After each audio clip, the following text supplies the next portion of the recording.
Good morning. First of all, I want to thank all of you for being with us once again. I'm Dwayne Spencer, President and CEO of Habitat for Humanity of Greater Memphis. As always, I want to start off by thanking our sponsors who helped make this event possible. The Tennessee Housing Development Agency, Wells Fargo, and Methodist Le Bonheur Healthcare, and to our advisory planning committee. So happy to see y'all here. So today is going to be a little different. A few weeks ago, 3 weeks ago, I can't believe it's been that long now, we started these conversations talking about a problem. We'd like to end the summit talking about a solution. So you've all heard my story, right? Or the story of Memphis Habitat's Aging in Place work, which began in earnest in 2015. And along the way, we've discovered a few things. The need is greater than we ever knew. The resources that currently exist are simply not enough. Our work has multifaceted benefits. First and foremost to the senior, then to the community, and to the health sector. And we know this because we have evidence. Yet, that evidence alone may not be enough. And we have to do a better job of telling that evidence-based story. So, what do we do to move forward? How do we gain traction for advancing our work in the future? Well, we invited a friend, Dr. Tiffany Manuel, to help us.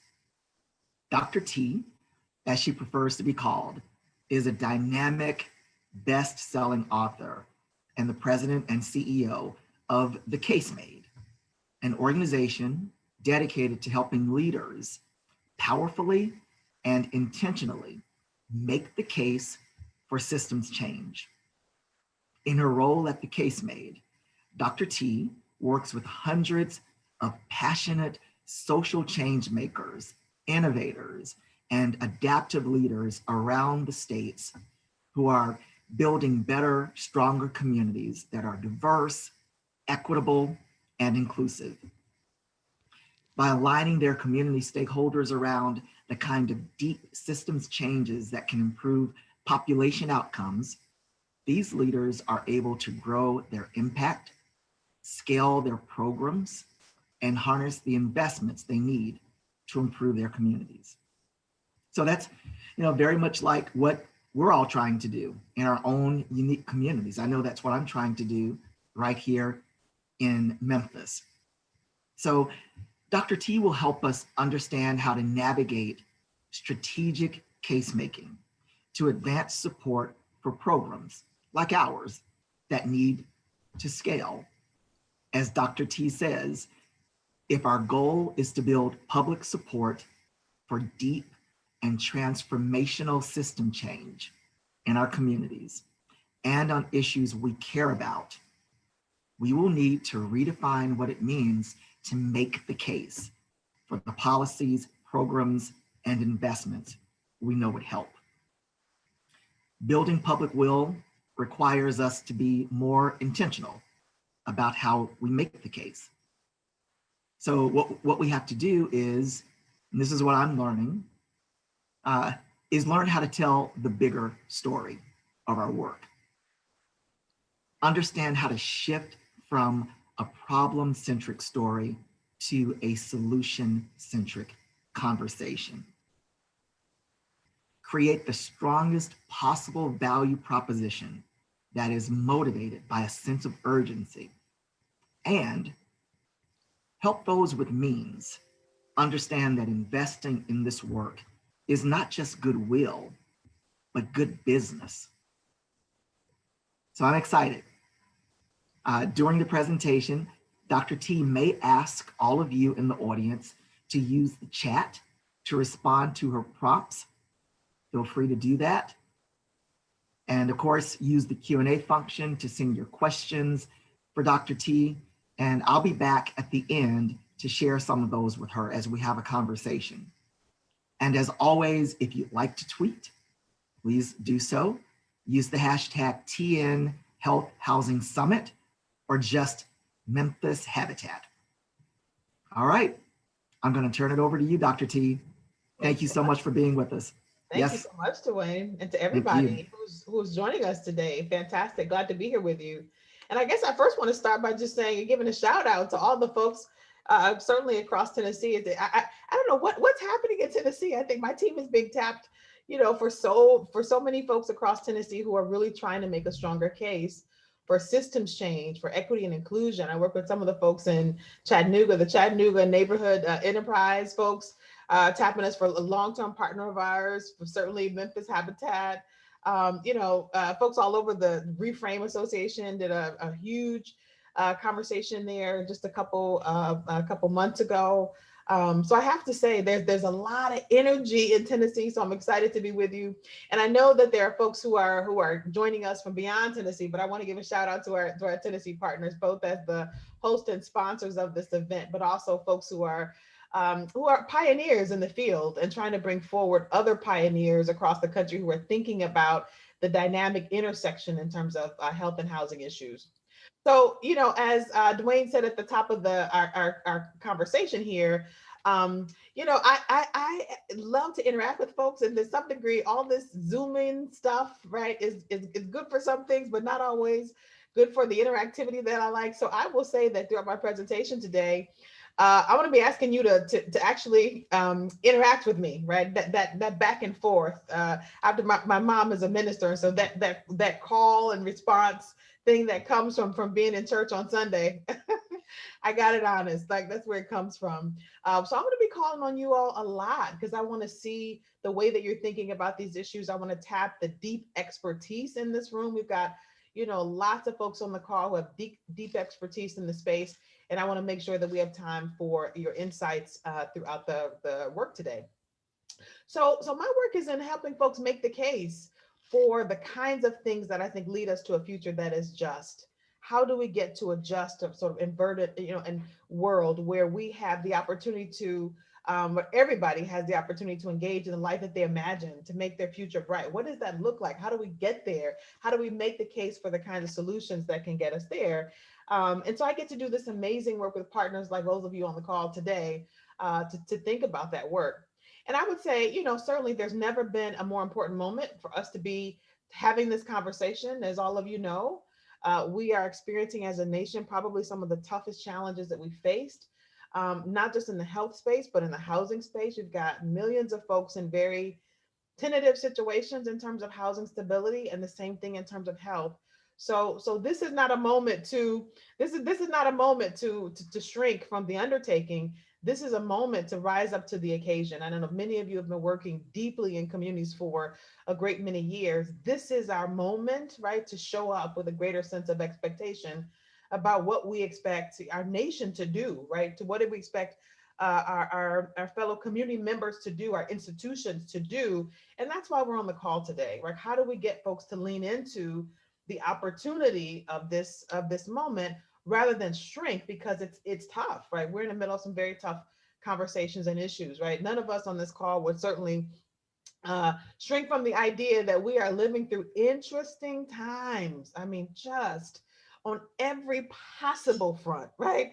Right. We can certainly talk about seniors and aging in place, but let's not just, I mean, the broader sense of where we are, is just challenging. And I could have put probably 10, 15, 20 additional things to, on this, on the screen, just to center us in the conversation about what we're facing as a part of our experience right now. I don't, my goal is not to depress you. My goal is to get you really thoughtful about our ability to respond in this moment. Again, our challenge and opportunity is not to shrink from the exercise of making sure that justice comes to the table, but to think strategically about how we get our communities to move in that direction. So I want to know how y'all are feeling. Listen, this is not going to be a presentation where I'm talking at you all the whole time. People who know me know I have a lot to say, but listen, I want to hear from you. I want to know, like, just in terms of, you all, how optimistic are you all feeling about your ability to bring forward the new champions that you need for your work, right? Most of you on this call are directly involved in aging in place solutions and all kinds of health and housing interventions and solutions. Tell me, how optimistic are you feeling, right, about the possibility for change? Are you highly optimistic? Like, this is the moment we're about to do some big things here in Chattanooga and Memphis, right, and Nashville and Georgia and New York, Baltimore, wherever we're about to do some big things. Or how many of you are just kind of not sure? Like, you're kind of on the fence, like, I could go. Listen, 50-50 can go either way. If I were betting, I don't know. And some of you may be discouraged. I mean, those challenges certainly are huge that we're facing, but some of you may be a little discouraged. So I want to see. So I got a lot of cautiously optimistic, a little couple not sure. All right, Mary. Mary says I am highly optimistic. Highly optimistic. All right. A lot of cautiously optimistic. We got Kirsten who says, I'm just overwhelmed by the magnitude of it all. I'm just going to tell you. Christina says, I am ready to work. Let's get down to business. Stop all this foolishness. Let's get down to it. Right. Rebecca says, highly, highly, highly. A lot of people coming around to this conversation to get this information. And so highly motivated and optimistic. And Nastasha said, it's overwhelming, but excited for the challenge. Woo! We got lots of optimistic. All right. So I feel like I'm already starting from I'm already starting from the high sort of B plus, A minus, right? My challenge is to get us really in the space of how we move forward.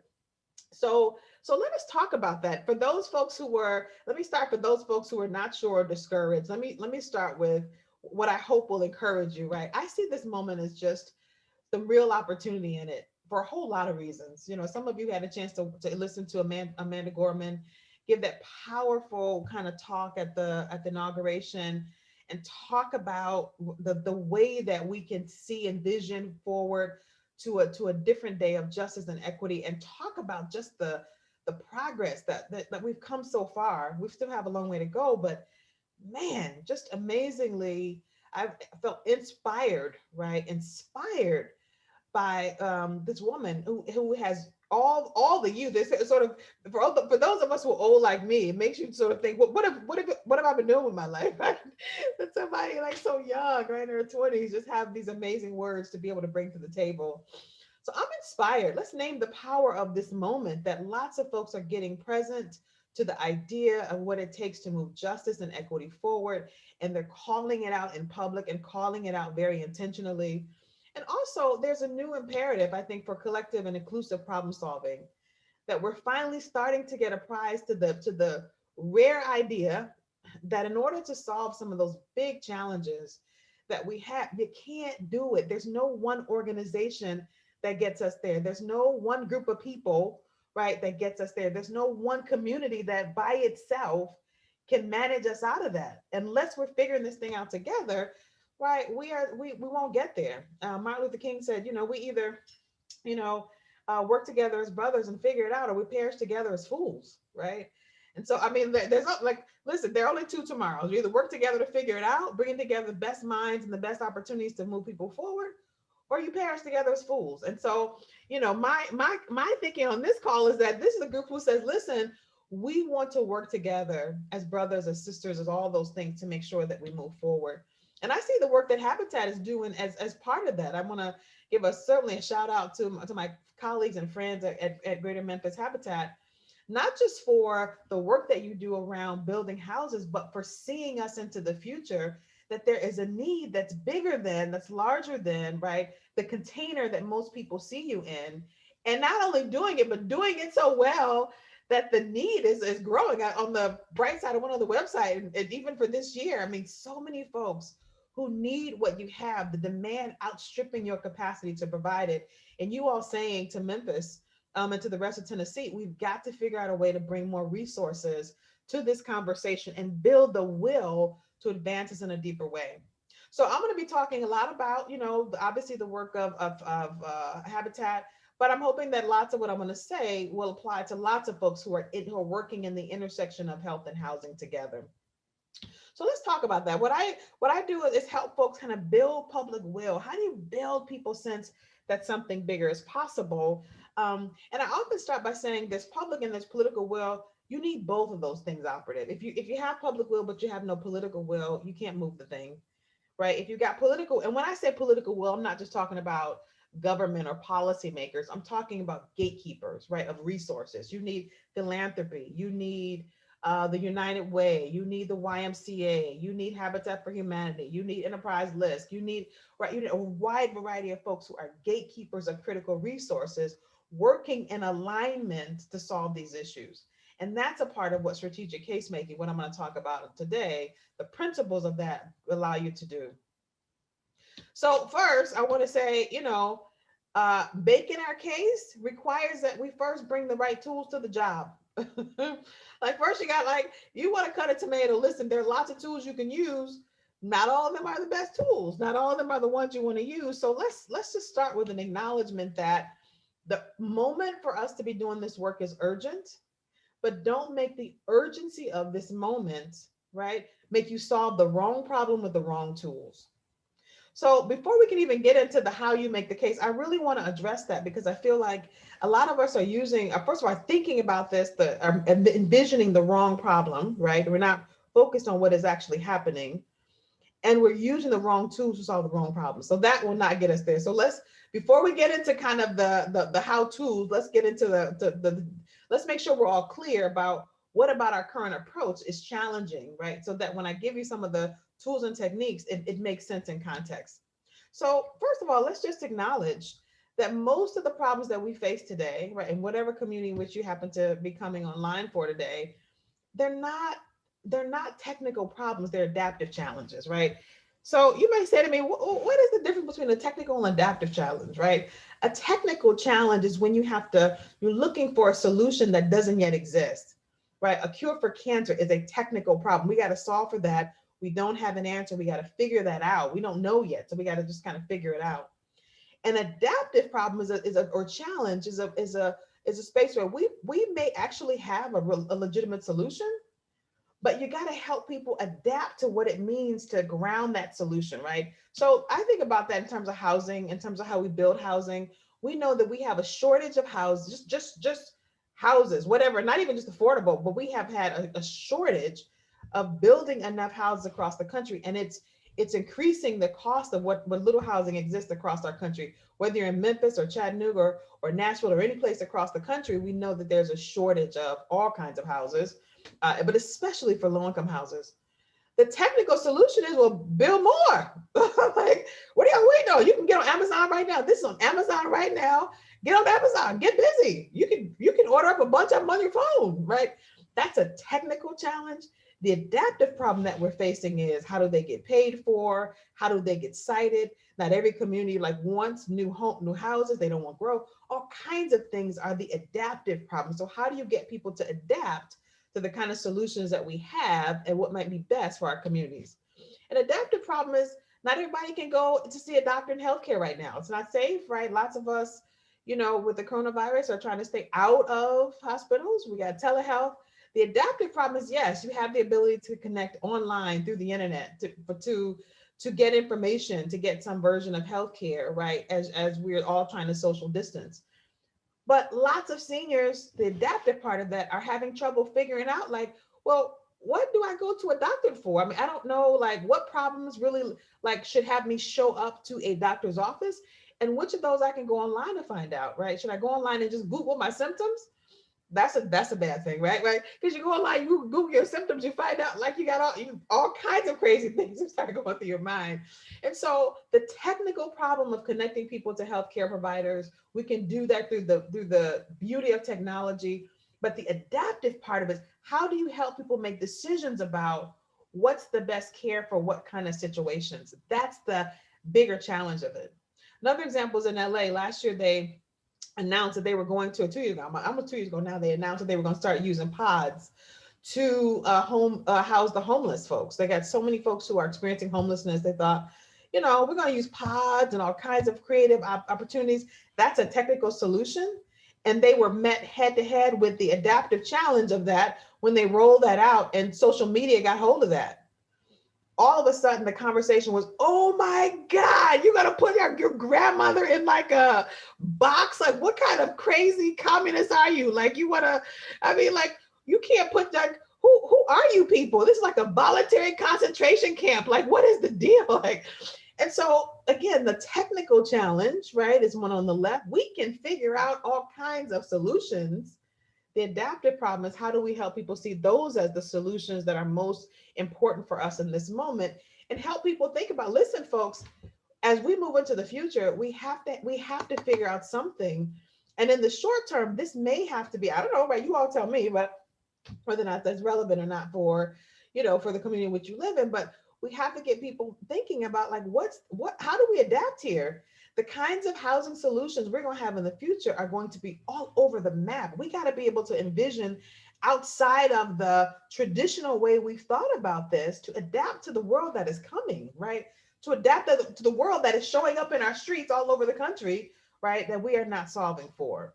So our ability to get this right, man, as adaptive leaders, if we don't get it right, we fail, right? The biggest failure is trying to treat adaptive problems like they're technical problems.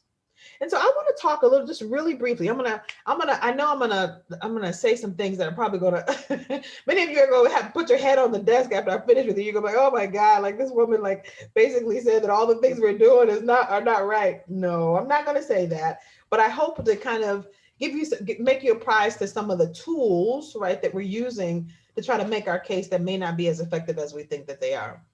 So let's talk about some of those tools, right? Many of us we like to think about the idea that personal stories and personal storytelling helps people to see the deep need of this. And so we tell a lot of us, I have people all the time, and Dr. T, we want to do a whole video series, really helping people understand the challenge that seniors are facing. And then we want to get the toughest, the toughest challenges of all and put them out there. So this is a good one in Memphis, Tennessee, right? An Army veteran, right? Blind, uses a wheelchair, losing half of his right leg to diabetes, has kidney failure. I mean, like all the things you can possibly imagine, struggling to find something to eat, ended up in the hospital after burning himself trying to make some oatmeal, right? Just all the things, right? He says, many times I felt like I was starving. And so first of all, the reason why we tell this kind of story is because we want to get people to see the urgency of the things that we're trying to share. What I want to say is, as a journalistic exercise, that's fine. What I want us to be very clear about is that telling lots of personal stories about how folks are struggling is not always the best way for us to bring people to the attention or into a conversation about what we need to do for the future of our cities and our communities. Number one, right? This kind of storytelling and the way that this is framed, it sort of disempowers, right, the people that we're talking to, right? So often this kind of scenario happens all the time, and there's no agency, right? This man is incredibly resilient. The story is not about his resilience. The story about his victimization, and that's the narrative, right, that gets written on his face, not the ways in which over the course of his lifetime he's been able to resolve to do all kinds of amazing things. And so I was just thinking, especially for those of us concerned about issues of racial equity and how we think about implicit bias, this is the way that implicit bias gets built. You start talking about the ways that folks have been victimized by a whole series of things. And so every time we see people of color, or right, we have this kind of relationship or association in our heads of, that means, right, these folks they are dependent, and that kind of narrative is really challenging. I remember I was listening to Matt Desmond talk about the book he wrote, Evicted, and the work he did in Minnesota once. And he was talking about this curious thing that happened. He was saying, every time when I initially started to do my field work, I would go out and talk to people. And what would happen is they would tell me these incredible stories about, like, when I knew they were being evicted, but they didn't talk about it like that. They were talking about, I decided that I wanted to leave that house because I just didn't feel like the landlord was doing the right thing and sharing the right thing. And I decided that I wanted to. And he was stymied by that. He was talking about like, I knew that they were being evicted. They didn't decide to leave anything. They were being their things were being put outside because they didn't have any place to go.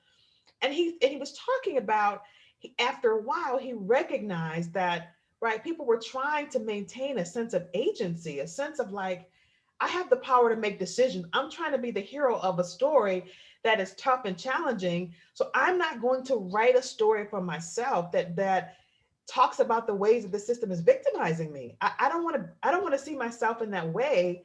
I want to be talk about the ways in which I'm trying to be in control of my own life. And so I would just caution us to be very careful about that. If we're not careful about how we are telling those stories, right, we certainly can sort of re-victimize people by stripping away their strong sense of agency and resilience. So it's fine to talk about people's existence, but how do you tell that in a way that allows us to understand, right, how Eugene in this particular story is incredibly resilient, what he's done in his life and what he brings to the table and contributes, right, to our community, to Memphis, rather than, right, his expert his the moment in which he's at his most in need. The other thing I would say about these kinds of kind of personalized stories and telling them in this way, right? We're going to talk about powerful storytelling in a minute, but the challenge of telling it this way is then you only get backpacks, right? Because people, what happens when people feel sorry for Eugene, they want to give Eugene charity, right? They don't think about how Eugene is, right? How Eugene's success in his own life and our ability to make sure that he and many of his neighbors are successful helps our whole society be better, right? Helps it's part of our business model. It's a part of the way that we thrive as a community. And so what happens is when we don't see the investment in Eugene, right, as an investment in us, we see it as charity. All Eugene gets is the scraps off the table, right? All you get a program here and there. And so this should be for many of you in your programs. You're not getting like the things that actually help you to solve this as an issue.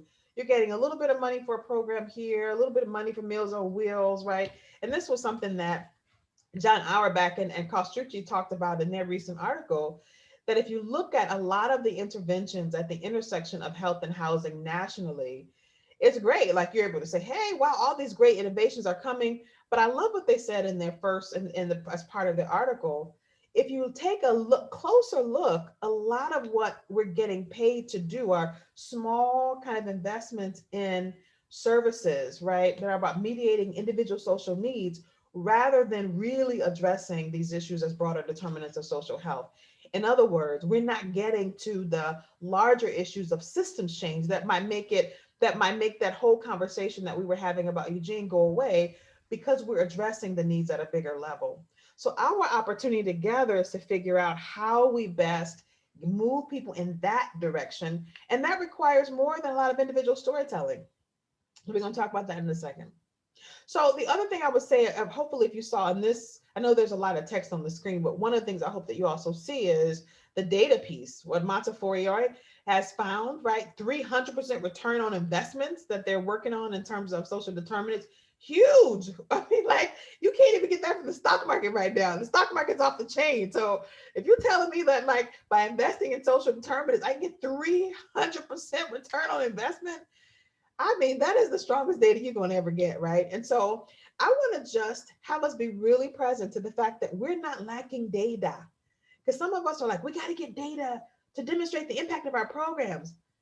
No, in fact, some of the speakers that have been part of Habitat's Summit have already talked about this, right? Dr. Laura Gitlin talked about that. She said, we have strong evidence about what it means to attend to housing in terms of health repairs and home modification and assistive devices that lead to less disability, less depression, lower risk of mortality beyond the years, decreased hospitalization, and cost savings, right? That outweigh any costs in training people in these different approaches, right? We got plenty of data, people. We are not. Alice Bonner, who's also one of the speakers for the summit, she already said, listen, the return on investment is 7-1, and the return on the investment for Medicaid is about 3-1, right? We know this. It's not just that it's nice if we could help seniors financially and from the vantage point of dollars to dollars. This is a slam dunk, literally, right? This is right. Same thing, right? Leslie Mia said in one of the other sessions, right? Hospital systems have begun to realize that they can actually see improvement on the bottom line if they provide housing, especially for some of those frequent flyers or some of the high ER users. Like, hello, folks, this is not rocket science. We're not lacking any data, right? Same thing. I took this snapshot out of something that the Memphis Habitat folks provided. Then they did an economic analysis of their aging in place programs, right? Look at this. The aging in place program has clearly demonstrated benefits greater than its $8 million investment, generating direct benefits estimated to be 3.3 times the investment, right? Hello, data is not our challenge. We have so much data demonstrating the benefit of thinking of solutions at the intersection of housing. It is staggering, right? So let me just say, I'm a data wonk. I got my PhD many years ago doing economic modeling and data analysis. People know that I am a data wonk, true and true and true. So I will never tell you not to go out and create more data or not to avail yourself of the data that exists. But what I am telling you is that, and to Dwayne's point at the very beginning of our session, this moment, it needs more than stories of suffering. We need more than, we need something different than more data. We don't need crisis communications. We're looking for and what we're searching for is adaptive leadership, right? So in terms of thinking about the wrong, what I started talking about at the top of this thing, wrong problem, a wrong tool. These tools are, there's nothing wrong with telling the storytelling. We're going to talk about how to do it effectively. Nothing wrong with having strong data. Nothing wrong with talking about those challenges. But if you're not thinking about what you need as adaptive leaders in this moment, then you're missing the opportunity. So what I'm going to say is the single most important feature of your work as adaptive leaders at the intersection of this space is to be able to distinguish between the technical and adaptive problems that are happening in your communities, right? The stuff we're talking about is adaptive. We're not, right? We're not trying to figure out how to solve, right, aging in place issues.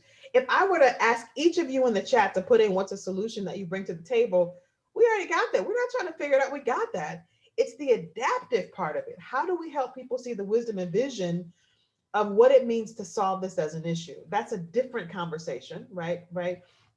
And using the right tools, right? We're not trying to create more stories of people suffering. We're not trying to create more data to justify our program. We already have that, right? We're not trying to figure out how to talk, right? We already have those. And your opportunity as a leader is to be able to make that distinguishing part of it. So I want to challenge you all. Yep, I'm saying it right here. You are being called at this moment. Say it, put it down right here at the a Greater Memphis Habitat for Humanity. Dr. T laid down the call. We are to be adaptive leaders. That's what we're called to do in this moment. And in the chat, for those of you who are thinking about this with me, I want you to think about, just first put down what's the technical challenge that people think you're solving, right? But what's the real adaptive problem that you're solving? And I think I want to start to give you an example. Some people say, they look at you and they say, the technical challenge is you need more funding for aging in place solutions. Yeah, that is a technical challenge, but the adaptive challenge is that we need a wider range of institutions in our community to see their role in partnering with us to build the infrastructure for community wellness. And that includes a whole series of programs that we would lump in the basket of aging in place.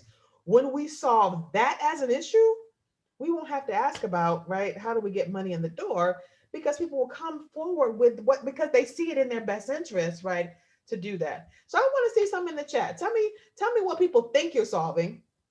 When they look at you like, oh yeah, you think about Meals and Wheels, you got to deliver more meals. No, yeah, you could do that. But what the challenge of that they're really facing is that people don't understand that it's not just delivering, it's not a delivery mechanism for food. You're not like DoorDash.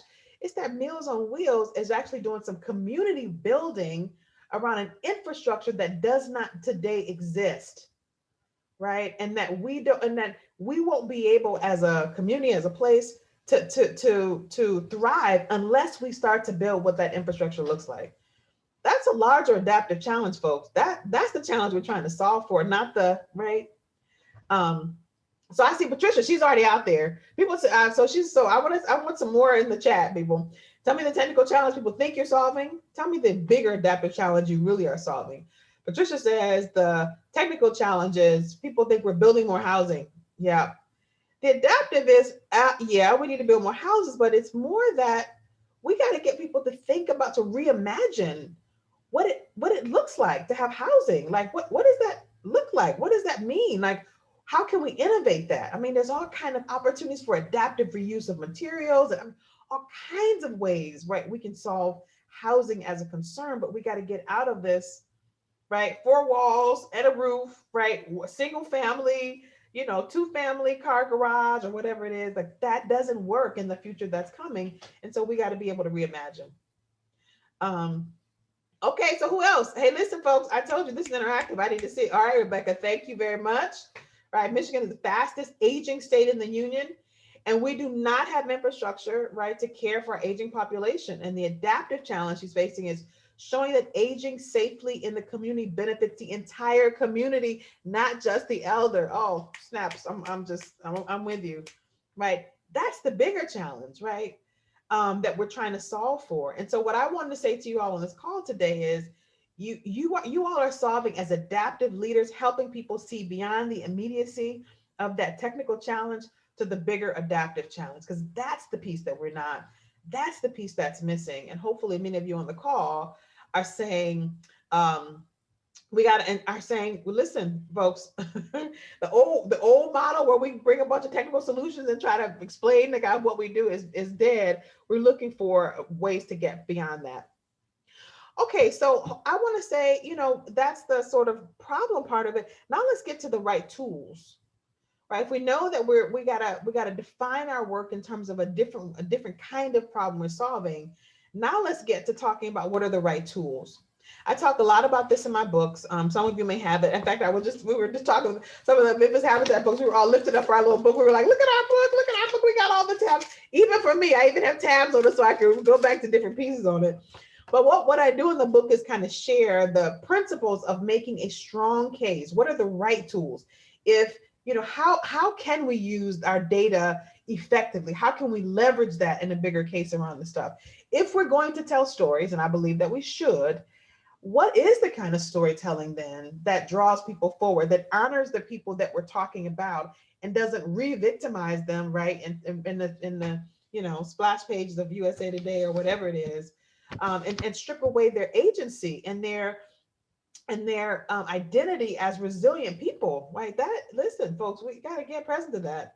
So what I do in the book is talk about what does that storytelling look like. So on the call today, my goal is to walk you through a couple of these. I won't get through all of these, obviously, because we only have a couple more minutes left before I think we want to open it up for Q&A and that kind of stuff. But I want to give some of those tools and techniques that I think can help us make that stronger case around why those larger adaptive problems or challenges are ours to solve together. So the first thing, let's just start from scratch. Let's start from the very beginning, that we and why, what I call the we and why. Adaptive leaders start with a strong story about who we are together that plays to our strengths and our aspirations and our values. So, all the time it's like, it's not just that those seniors out there need something and we need to be helping them. This is about who we are as a community. Like, who are we in Memphis that we should be concerned about this issue? Why do we all have a stake in this conversation, right? Why are we all implicated in the conversation? And I think I'll go back to Rebecca's comments earlier, where she said, listen, showing aging safely in the community is about the entire community. It's not just about those folks, it's about all of us together. It turns out there's a whole lot of social science that suggests when you start from a strong sense of why we have a stake in this conversation, why we are lifting up and our aspiration for who we think we are, you can get a lot more people to lean forward than you could ever by just telling them the what. And let me just say, this is a challenge for us.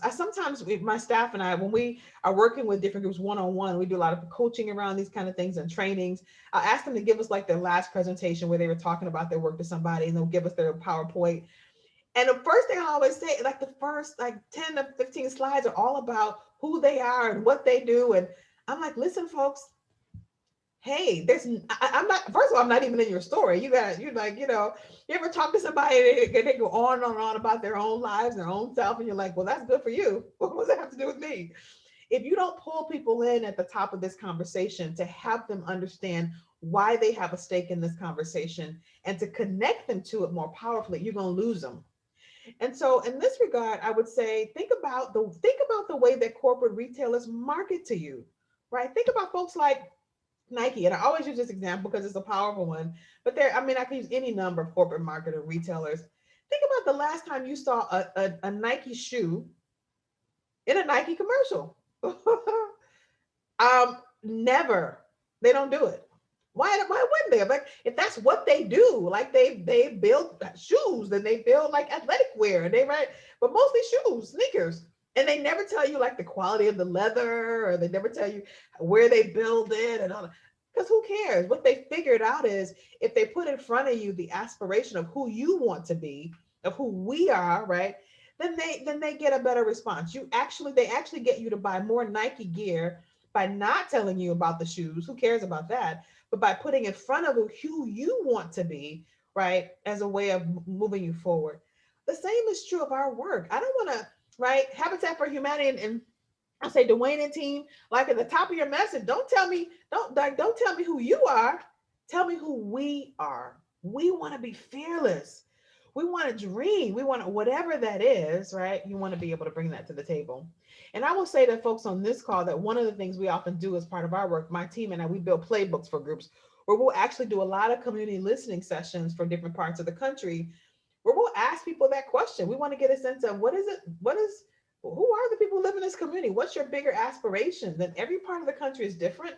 Nashville is going to be different from Memphis, going to be different from Chattanooga, going to be different from Chicago or Detroit. But thinking about that as part of the way you talk to folks is really important. In this example in Fairfield County, we asked people in our community voice sessions to tell us who they were and what they care about. And it's one of the things they talked about. You can look on the right at the bottom there. This is a playbook that we built for them. They talked about the things they care about. Listen, we love, this is so interesting. In Connecticut, it's Fairfield County, Connecticut. I don't think of Fairfield, Connecticut as a particularly diverse place as a person of color. But here's the interesting thing. When you go to Fairfield, Connecticut, they think of themselves as incredibly diverse and they care about that perception. They care about the idea of that. So in the playbook that we built for them, we told them to start from that place. That's the aspiration. People in Fairfield County want to live in a community that's diverse. For what they think they're incredibly diverse, have at it, right? Right. So we had here Fairfield County is not only a great place to live, it's an incredibly diverse place to live. Anybody who's lived here for any length of time knows that we value living in a place that is welcoming, where people genuinely care for each other, where we have a sense of belonging. But if we do not act right now to ensure that people from all walks of life can afford to live here, we won't be able to carry that diversity into Fairfield's future. That's why making smart investments in the diverse mix of housing options for people at all levels of income is a priority. If we fail to make those investments now, other communities are going to reap the benefits of the diversity that we are losing, right? So you got a couple things going on there, but the idea is giving people a sense of who we are, right? Not Fairfield County, we build housing and we do this and we do that. It's who we are and get prized to that. So I want to say, I want to ask you all the questions. I want to take to the chat reflection question. Who is the we that you are speaking to when you're trying to make a case for the work that your organization does? It could be that you're talking to healthcare institutions and you want to say, hey, listen, you want to start a bigger conversation. We, right, in Memphis, who are charged with the care and well-being of our citizens, our neighbors, our friends, we believe that Memphis can be a leader nationally for how we help our seniors age in place. We can be, our reputation nationally can be the people who are pioneering in terms of how we together make sure that our seniors are taken care of. That strong sense of we. Listen, in Memphis, this is the way that we show up for each other. This is how we do it. Now, other places, I don't know about them, but in Memphis, this is who we are. And this is why it matters to us. We can't get to the future that we want to have, or pay back the service that our seniors have provided to our community if we don't show up for them in this moment? I don't care who you are, but you better start with a strong sense of we, and you better tell people why it's important that they be at that table. When those institutions get present to that, listen, we all believe in the delivery of effective care for our community, or we all in Memphis, or we all, right? Whatever that we is, you got to build it at the widest possible moment. So I want some folks in the chat. Christina's already in the chat. She says, we, yep, our community. Come on, folks. Who's the we you're talking to? You're talking to philanthropy, right? Philanthropy's got a we too. We all are thinking about the ways we can use capital to spark innovation. That's why it's so important that you invest in our aging in place solutions, because when we do that, we allow the models of innovation to thrive in Memphis. We know you care about that. That's why your investment in what we do matters, right? That's a strong sense of we at the top of, don't tell me what you do, tell me why you do it and why we should be doing that together. Patricia says elected officials because they're connected to their communities and they want to bring value. Yes, yes, yes, yes, yes, yes, yes, yes. Right. We often criticize elected officials because we say they don't care about, constituents, and yet nobody really, even the folks we might disagree with politically, nobody really gets into public service because they don't care about people. You can't do that kind of job, right, day to day, and that's a hard road to go these days. You can't do that kind of work unless you have us care about people. So connect to that. Here, listen. Sometimes when I talk to people about making a case, I tell them, you want to give your policymakers the talking points they are going to use to argue your case, right? Back to their constituents. This is why we need to be investing in aging in place solutions, because we are a community that cares about our seniors. We refuse, right, to carry inequality, right, or poverty among our seniors into our future. We refuse to do that, right? That's why we're showing up. Whatever that is, listen, you got to build it at the top of the case that you're making. Okay, have we built that one? Have I beat that into you? Like, all right, let's do it. Let's do a couple more. I think I had an example here that I was supposed to share, but I'll keep it going. So, adaptive leaders, help us visit the future. Your job is to help people visit the future and to prepare for what we need to get there. Right? Nobody like that. When people think about what's possible in the future, right? People think about the future, they get a lot more aspirational. When people are thinking about what's happening right now in Memphis and right now in our country, they get depressed. It's hard. So your opportunity is to put people in the future to help them visit what that looks like. Think about JFK, right? When he was talking about the moonshot, this is the moonshot speech. He didn't say, hey, right now it's really tough. We don't have all the money we need for the space program, but I'm coming to you because we need something, right? Right? He said, no, man, we're in the next decade. We're about to do some amazing stuff. We're about to do the hard stuff because of who we are, right?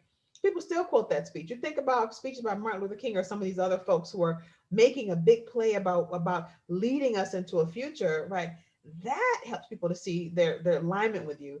And I would say for you all on this call, your ability to talk to healthcare institutions about the future, to talk to funders about the future that you're trying to create with them together, we together, is really important. And I'm gonna actually skip this. And so I would say to you all, listen, don't leave it to the technologists like Steve Jobs and Bill Gates, right? Right? Don't leave it to them, but take a page out of their book, which is they understand their role is not just to give people what they want, but to help people figure out the things that are not even written on the page yet, right? Y'all are innovators, but you got to get people far enough in the future where they can imagine with you. So I want to ask you, put in the chat, y'all have been called as adaptive leaders. You think about this work in your space. What do we want for the future of our city? What's the future we're looking at? And how can we, as adaptive leaders, help prepare our city to meet the future? And so there are lots of ways you can operationalize that. But think about, like, you can say something like, hey, the future of Memphis can be seen in the eyes of our seniors. Our legacy is our success and in our hopes for our children. You can say, we choose to imagine a future where every senior in Memphis has a decent place to live, in a neighborhood that is thriving, where neighbors and our anchor institutions, right, work in alignment to make that happen. That's the future we're going for, right? Give them your moonshot speech. Listen, folks, this is not about the technical challenge of how we get some more dollars in the door. This is about the future we're trying to create, and we can't get there without you. We need you for this effort. The future of Memphis is dependent on our ability to get this right, right? So take folks into the future. That future orientation is so important. All right. Adaptive leaders work to reframe the conversation to help people see beyond the limitations of how they are thinking about this issue, what I call the dominant narratives. So in housing, I love one of the speakers who was also on one of the previous Habitat Summit speakers, Dr. Malinsky said this perfectly. We think of housing as a platform for older adults' health and well-being, affordable, safe, accessible homes to help they help people build wealth, connect to the community around them, and access needed resources for wellness that helps us all flourish. And what she's trying to do is to get us, or not just trying to do, is get us out of the idea that housing is four walls, right, and a roof. And so anything that you can do to do that is powerful. In some of the work I've done with our partners, we often have them talk about the power of an address. Having seniors have the power of an address is really important. And I will say to you, seniors homelessness is on the rise exponentially. We know that with the rise in just the number of seniors and the fact that most folks are having a hard time holding on to their homes, we're seeing homelessness be more and more reflected in seniors. And there are a whole series of things that you cannot access in our society without an address. Even just things like Social Security and disability payments, cannot get them. The ability to vote, right? The ability, all kinds of things are wrapped up in your address. And so help people to see that.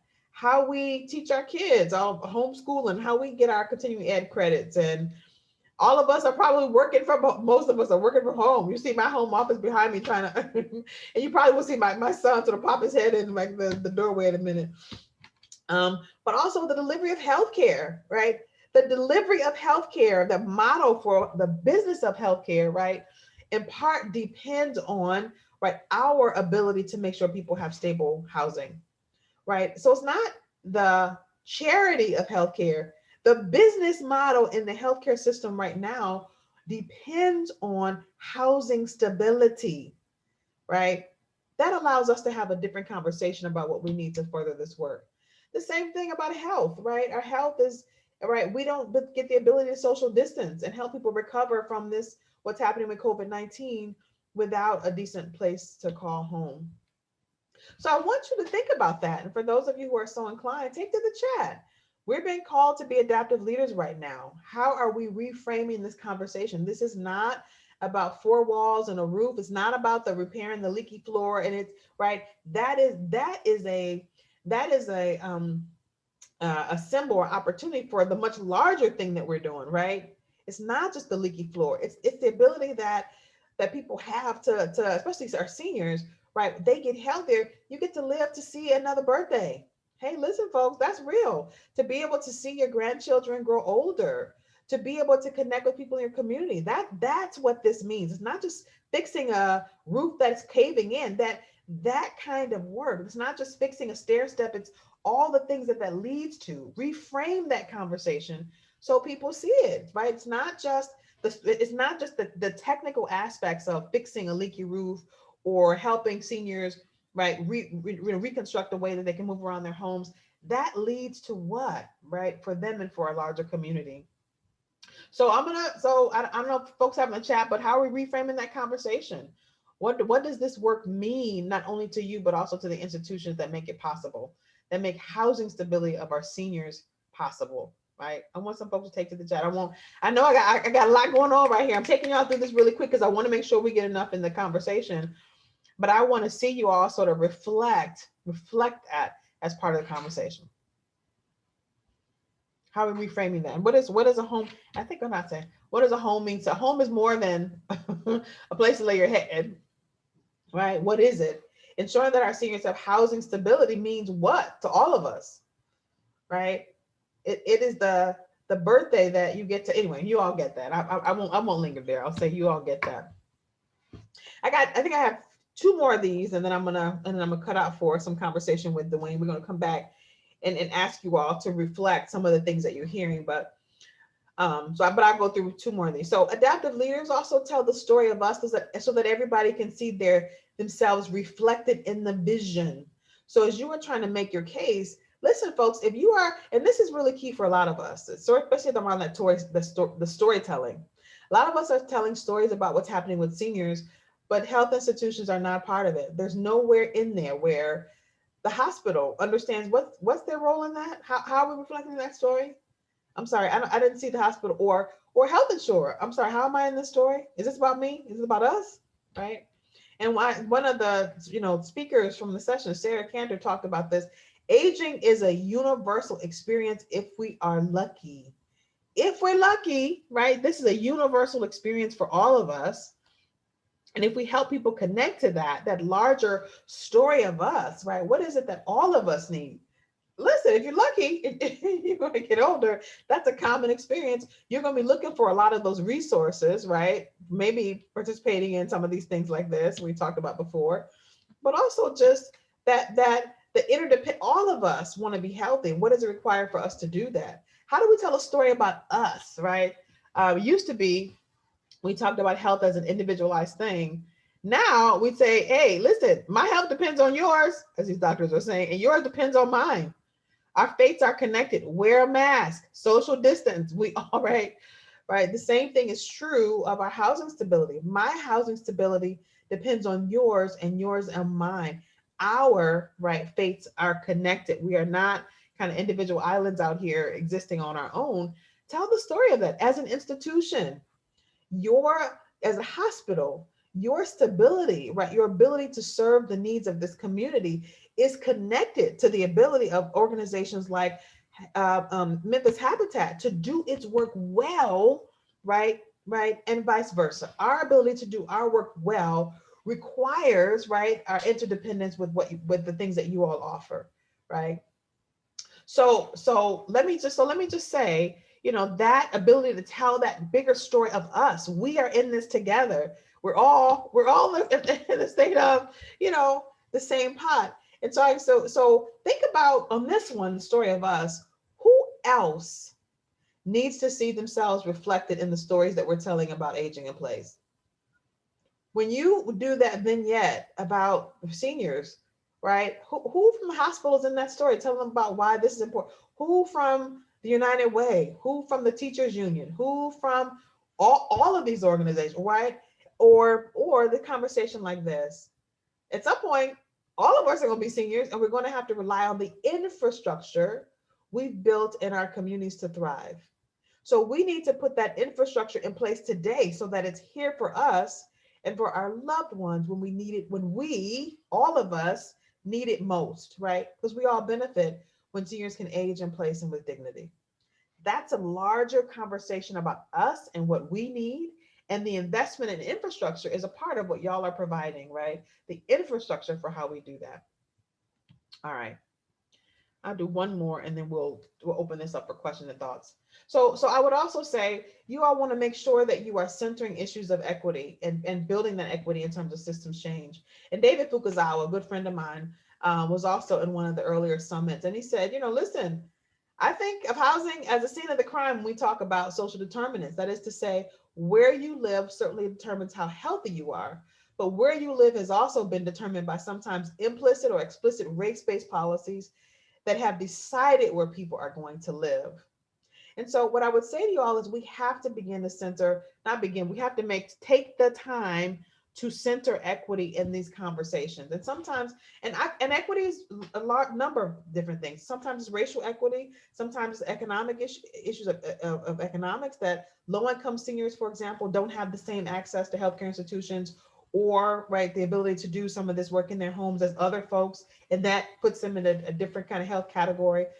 But acknowledging, first of all, that there have been these structural issues that are important. Some of that is about race.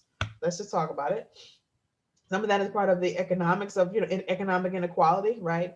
But acknowledging that and then talking about it, but talking about it differently. Take the time, if you're going to center equity, to do it well. so that you don't, I would say, victimize the people you're trying to help again, right? So build a conversation about of the disparities and those kinds of issues around how our systems operate. This is a great example from the Family Independence Initiative. And they didn't say, they could have come out and said, hey, there are a lot of poor people in this country. They need a break. And this many people are poor. And that many people don't. They didn't start there. They said, as a nation, we have missed the opportunity to invest directly in the initiative and strength of families who are working toward economic mobility. And then they give some of the data related to that. The same thing is true as how we think about our seniors work. We as a nation are missing the opportunity to invest directly in the resilience, in the strength, in the initiative of our nation's seniors, right? And that has all kinds of implications, right, for the world that we hope to the legacy we hope to leave for our children and the world that they will inherit. So the conversation is turned around. It's not that there's a problem with, remember the story about Eugene, there's something wrong with Eugene. Hey, listen, folks, we have missed the opportunity to invest in Eugene and its resilience and its possibility and its opportunity and its strength. Hey, listen, we are missing that. How can we get back and reconnect to that opportunity? So take the time. If you're going to talk about issues of equity, particularly think about low income seniors, it's not these families don't have resources and they right. No, it's that we have not done right by these folks, and how, now is our opportunity to get it right. Y'all get that? Give me some plus ones in the chat. Give me some plus ones in the chat. Come on now, we talking equity here. We are talking equity. I need to see some reaction to that. Come on, folks. Come on, folks. Give me some plus one in the chat. Come on, give me some plus one in the chat. Help me see it. Come on. I don't know if anybody's listening anymore. Is everybody gone? Okay. Did y'all leave me? Are y'all still with me? Y'all still with me? Come on, folks. Don't leave me. Don't leave me hanging out here. I'm working. Y'all working hard this morning. All right, we got some weird with you. Okay. All right. All right. Don't leave me hanging. Okay, so I said I was gonna do one more. I promise. I know. Dwayne is like, okay, Dr. T, that's enough. I got one more. I want to give you this one more. And also, this is one that highlights Memphis Habitat in particular. That adaptive leaders really understand their value proposition and the kinds of partnerships they need to have innovative solutions. So I'm going to start with a quote by Warren Buffett. It's one of my favorite, one of the only quotes I will probably give to Warren Buffett, but it's a good one. Predicting rain does not count, building arcs does. Listen, folks, there are a lot of folks who are talking about this work, but they aren't doing it. Y'all are doing it, right? You have the incredible track record of building the arc, of actually making sure the solutions get embedded in community. And you're doing it so well. This is, Habitat for Humanity in Memphis.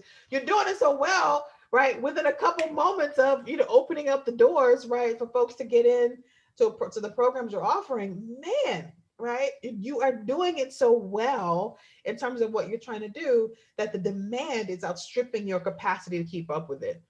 So I want to say, first of all, being able to communicate that track record. We're a proven solution. We're not trying to figure it out. We're not trying to discover it. There's certainly some things we could do better, but we are clearly, right, hitting it. Our value proposition is strong.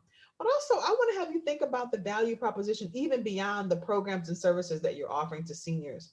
I often say this to Habitat folks across the country, but I could certainly be speaking to a number of folks. Your value proposition is not just that you deliver services, but when I think about the Habitat model in particular, and it may relate to some of you on the call, building the civic muscle. Man, there are few organizations in this country today who can bring together the range of people united in purpose to come together and get something very concrete done in the way that Habitat Community does. You are building not just houses and repairing people's basements and roofs and all that kind of stuff, but you're bringing people together in a civic conversation to Republicans and Democrats alike are right at your jobs house. The different folks of religious faiths, different employers and employees are coming together. Y'all are one of the few organizations that are building that civic muscle of working across race and place. So when you go out and you talk about your value proposition to Montefiore or United Healthcare or Kaiser, listen, folks, this is not just a program or service. Our value proposition to you right, is more than that, right? It's our ability to build this kind of civic muscle that you care about, and so do we, and that's important. So I just want to say, there are lots of um, partnerships happening across the country that allow us to do that. So when you think about your value, I just clicked you through that really fast. Think about what your value is, right? Beyond just the program and service that you offer. What's the larger thing that we're offering to folks that when they think about that, it makes them want to partner with us even more? That trust bridge that we need is even more important. Okay, so I'm gonna actually stop there. I had one more, but I think I'm gonna not go there. So I'm gonna end by saying I want people my final slide here is I want people to consider what's the one thing that you can do today as adaptive leaders. So you heard me talk a lot about this, and I've been going. I got all this stuff talking about, but success around this issue is built sequentially. It happens one thing at a time, right? It happens one day at a time. You won't get to do all the things that I said on this list today. But when you hear me talk about what it requires of us as adaptive leaders to lean forward, what's the one thing from the conversation today that you'll take back to your desk and really try to do? Like, is it that strong sense of we and why at the top? Listen, we are going to build that we and why so strong that when people hear that, they're going, or is it the strong sense that you're going to build about that future orientation? Like, we are going to really have people visit the future and have people understand why that future positioning is so important. Is it that you're going to do a better job of telling the story of us? We got to get more people in the story. Listen, folks, I always say people, if people are not reflected in your story, they're not going to lean forward. If I don't see myself in the story you're telling, I'm not coming. I'm not coming. So how do we get more of the folks that we need and as partners into the story that we're telling? Think about, some of you may be thinking about these issues of equity. Listen, we need to tell a different story around equity. It's not just that these folks, some people have a greater need and they're right. It's that we haven't invested properly in their initiative and strength. And what does that look like? Give me the data that helps me tell that story, right? So some of y'all are going to work on that as a way to talk about your data. Some of you are saying, really, the value proposition of my organization, I'm gonna reach beyond the programs and services that we offer. I am going to fundamentally reimagine or rethink about the larger context of the value that we really bring to this partnership or the partnerships that we're trying to give and think about. And I'm gonna really work on that. So I want you to take a minute. I'm gonna stop sharing my screen and I want to see the light up the chat. What's the one thing of all the things we sort of talked about today, or it may be even at the very beginning, I'm going to really try to help people see that we're not just about solving a technical problem. We're really about providing, thinking about the adaptive challenges that we face and how we solve those. So it's rethinking not just the tools, but rethinking the sense of what the problem actually is. So I'm going to stop there. And I'd love to see us light up the chat. Let me see it. Let me see what you got. Rebecca, Christina says, definitely working on the story. The storytelling is important. Yes, tell the story of us. Who else should be part of the story that are not seeing themselves in how we're building this? Rebecca says, yes, building a sense of we and how we need to envision a brighter future. Yes. Yeah, I can't see the whole name, but Arthur Ashman, he said, start where you are, use what you have, do what you can. That to me is how we tackle the adaptive challenge and build success. Absolutely. Yep. Somebody said, I want to share a bigger, more audacious goal and invite people to help us solve this issue. Yes. Yes. Get people like to visit the future, folks. We will not get there if we're playing small ball. This is not small ball. Small ball was for yesterday, right? Before we had COVID-19 and before the economic fallout and before George Floyd. That was yesterday. That was small ball. We're done with that, right? We're going for audacious goals here that really help our community meet the challenges of our community. We're not doing that anymore. What else? Yes, somebody said telling stories that show agency. Yes, instead of portraying individuals as victims. Yes, please. Yes, right. Show the folks we work with as resilient, amazing. Our role is to support their resilience, right? To support people's initiative and strength, right? That's what we're doing with our seniors. How do we help to show our gratitude for folks who have contributed so much to our communities? Yes. Working on being able to distinguish between the technical and adaptive. Yes, yes. That distinction is like first step, like step one, big rocks first. Is this a technical challenge or is it adaptive? Do we already know how to do this and we just got to bring people to the table? Or is this the conversation? We don't really know how to do this, right? All right. So I wanna open it up. I think Dwayne and I are gonna have a conversation, but mostly we're gonna co-navigate here a little bit of the Q&A that folks may have. And I invite people to think about their questions and come forward, you know. And I will say I'm pretty wordy, so the way you might have to cut me off at some point. Now, this was amazing. This was amazing. I've got so many great takeaways. I can't even go through all of them. And I want to make sure that I'm giving everyone else an opportunity to share as well. So everyone, please keep sharing in the chat, or use the Q&A if you want Dr. T to respond to something specific. But I loved the first note I wrote down was not a moment to shrink, but to rise to the occasion. And I was the one who put in the chat, big audacious goal. That's something I plan to do tomorrow when we close out this session. I've been thinking about how I'm gonna invite people in to help us solve this problem that we've been talking about, and talk about it from a different perspective. And learning better how to tell that story, the we, the us, in order to gain more support. Yeah. I want bring the right tools to solve the right problems. I thought that was really good. Mm-hmm. Now is the time, Jessica. Thank you. Yeah, and I want to say too, for those folks who are thinking, I think, really take that on. Like, are we solving the right problem? The urgency of the moment is very clear. We know this is the time. We don't have any, right? We've run out of time on a lot of these issues, right? So we have to solve these issues. But are we using the right? Are we thinking about the right problem, and are we solving with the right tools? That's a clear question. I hope that you'll take with you as you sort of do your work, right? Right problem. How do we bring, like Dr. T, the need in? How do we talk about the need and help, and which is, I guess, a problem, and get people to see themselves as a part of that solution?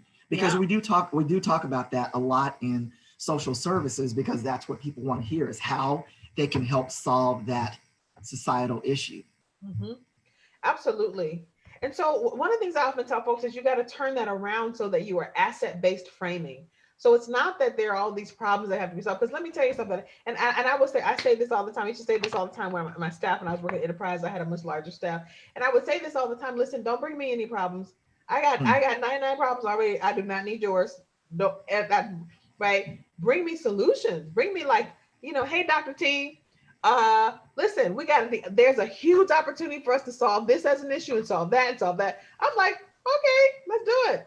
It's the same issue. Like, if you're bringing problems to United Healthcare, if you're bringing problems to Kaiser, listen, these institutions have enough. If you bring problems to the hospital systems, they already got their own problems. They don't need yours. What they need, right, are solutions. So think about what it looks like. What happens when we're able to solve these issues? What happens that's really great, fantastic, and awesome for United Healthcare, or for whoever the funder may be, or whoever the group that you're trying to bring forward, right? Tell me how I win. Tell me how to win here. Like, or policymakers, tell me how I win. Like, tell me how we, right? So when we think about what the needs are, you flip that thing right on its head. If you've got 20,000 seniors, just say in Shelby County or whatever, that right now today desperately need repairs on their homes, or the places are about to collapse, or whatever it is, then you talk about what that opportunity is. When we invest, right, this in our seniors, this is how this matters. This is how this works. And there's a great opportunity for us to do this because we got the right folks around the table. We have the right solution. We have a track record for being able to do this, right? We know how, all of those things, and you build that around the opportunity of this moment. And then you get the urgency in that conversation. It's not just that we are the right folks at the right time, but we have to move now. Because if we don't get in front of this, right, the numbers of folks are going to grow so big that it's going to strip our capacity to really do it, right? That's what's happened in terms of COVID-19 and some of the stuff. We didn't plan for something of this scale and size. And so we were just caught off guard. We're scurrying around trying to figure out how to, and now what's happened is an awful mess that probably could have avoided the deaths of many people around our country. So you can even give that as an example. We don't want to do that. In Shelby County, we want to be prepared for what we know is coming. a growing number of seniors are a growing number of people are getting into their twilight years, right?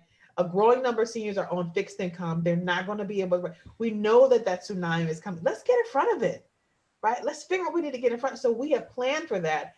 And let's build a reputation nationally of in Memphis and Shelby County or whatever that is. We got in front of it. We didn't wait to get run Yeah. over by it. That's who we are in Memphis. This is what we do, right? I love that when you talk about helping people visit the future, sort of like when we used to, when we first learned about doing sort of strategic planning and strategic visioning, we would talk about what do we want that headline to be on tomorrow's front page paper, Yeah. which is this big positive thing. So we got in front of it. I love that. Yeah. Do we talk to audiences differently? Say when we're doing advocacy and politicians and the policymakers who have sort of a different influence on what sort of things can help solve these problems. Is that a different value proposition than a donor? Yeah, and so I would say to some extent it is. It can be, right? The issue is like who you're trying to bring forward at this particular moment. It could be that you need just broader public audiences to lean forward, and so you have one big larger message about who we are in Memphis or who, right? But it could be that you really want to target some very specific institutions, and so the principles are the same. The principles of case making work, whether or not you're talking to one person or 10 people or 1,000 people, right?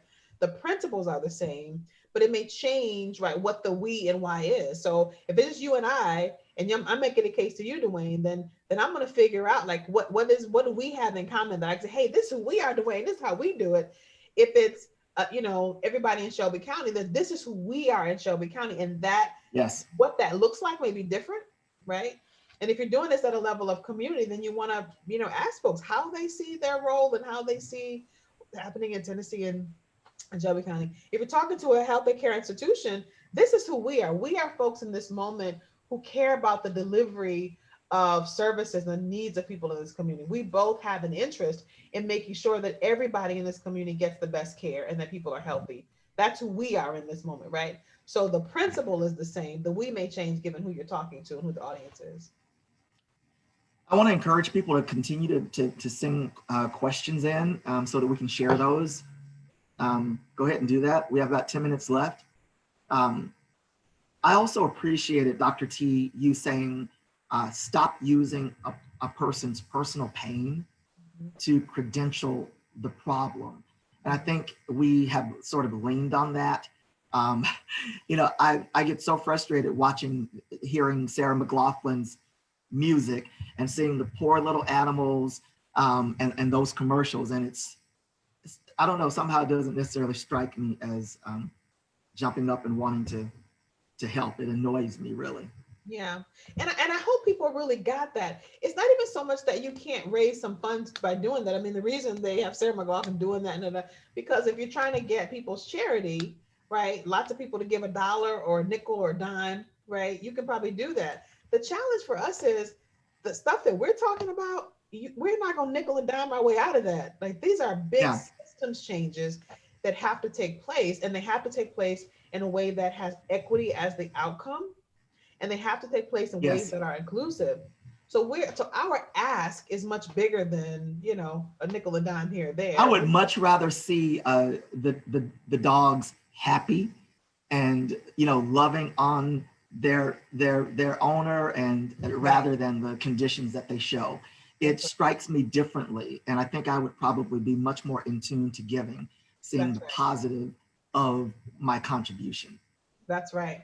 That's what I'm taking. I'm just acknowledging Kim said in the chat, it's the difference between band-aids and actual change, right? If we're after bigger system change and actual change, we want to get upstream, right, to do some of the work so that we don't have to keep revisiting the same issues. Then you got to get beyond like the sad stories of like people's victimization, because and also I would say too, for those of us that are trying to actually build the base of support around it, it's hard to get people want to participate in our stories when that's what comes out. like I was on a call just yesterday with a group, and they were talking about they want to do a newsletter, and this is in Georgia, and they wanted a newsletter. They want to get people, and I said that's great, but please don't have the newsletter be about this person about to be evicted and da da da da da. Talk about the resilience of people, how much they've done in their lives to show up in this moment is powerful, and then put that on social media. And I said, watch how many more times they will personally share, like, and tweet and whatever it is that because they want to be seen in a different way. That's what Matthew Desmond was reflecting. Like, people didn't want to be seen as people who are victims. They wanted to be seen as having a voice. They wanted to be seen as having some decisions to be made. And even when that wasn't the case, they wanted to be seen that way. And so you'll get more support, even from the folks that you're talking to, when you're showing them in this way that allows them to be the superheroes of their own lives. I have a note here about geography. And so if you're in a metropolitan area, you have lots of sort of resources to identify. What do we do for our friends who are in small rural areas where they have the same needs and sometimes worse housing conditions, or but the resources, the health systems or hospitals are not there? Is there a different angle when we're talking to when that group is trying to identify support? Yeah, and it's interesting that you mentioned that. I think, as of late, we've gotten a lot more interest from, I would say, small and mid-sized cities who are struggling with some of the same issues.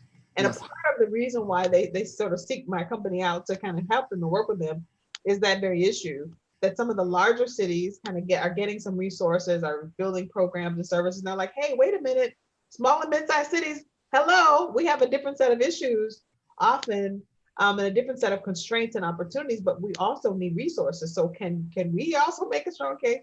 And so I would say yes, that again, the principles are the same, but the way that you make the case for small and mid-sized cities is different, right, than the way you might make that case for large places. But I also think there is a huge opportunity in terms of thinking about, right, why you might invest in small and mid-sized cities, right?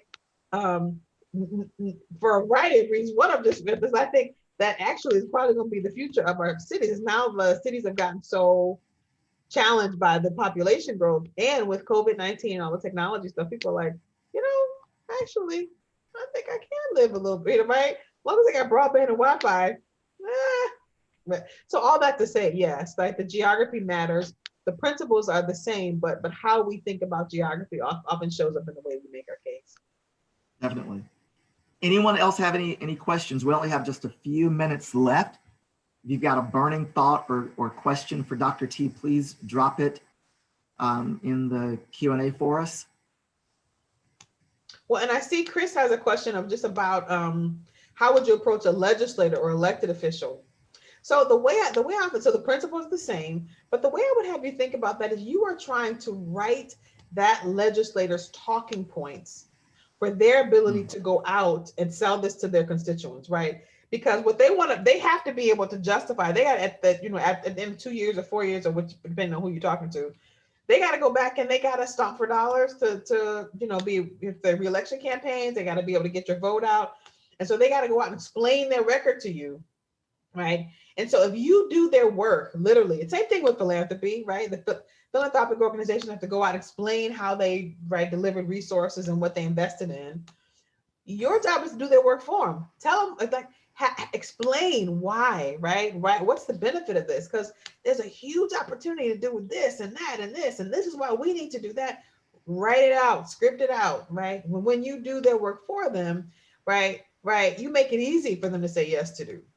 You make it easier, right, to do that. So I would say for legislators and elected officials, it's the same thing. Why do we have a stake in this together? And so you might say, we both are sitting at this table today because we both care about the future of Memphis. You wouldn't be an elected official in this role if you didn't care about what's happening across our city.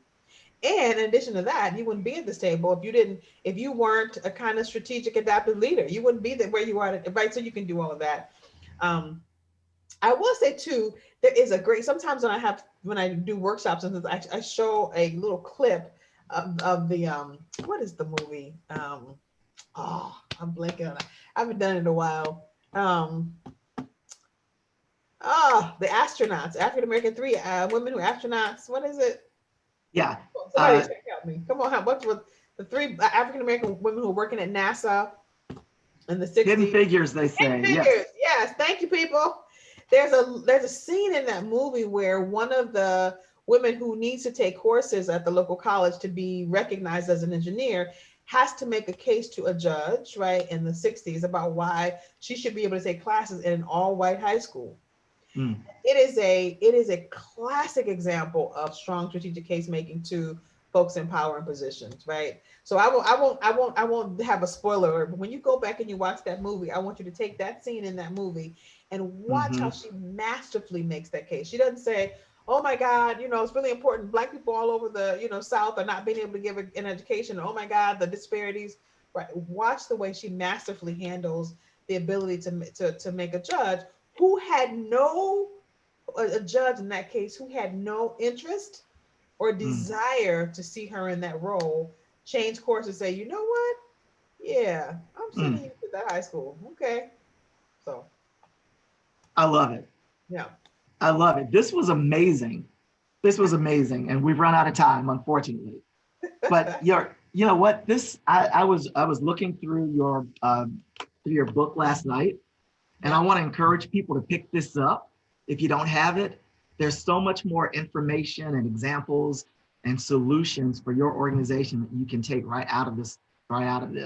And I think we're going to drop the information about it in the feed. Again, it's called Strategic Case Making, the Field Guide to Building Public and Political Will.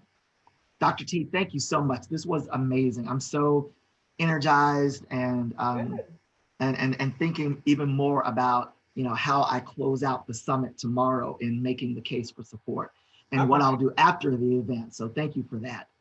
And again, everyone, tomorrow is our final session. I hope that you'll be with us. I'm really excited for you to hear that panel. And we'll go all the way back and reflect on some of the big takeaways that we've discussed throughout the summit. And then we'll talk about what happens next. So again, thank you for being with us.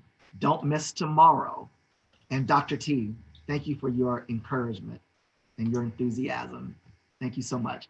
Everybody, good to see you. I hope to see you tomorrow. Bye, everybody. Have a good day. Bye-bye.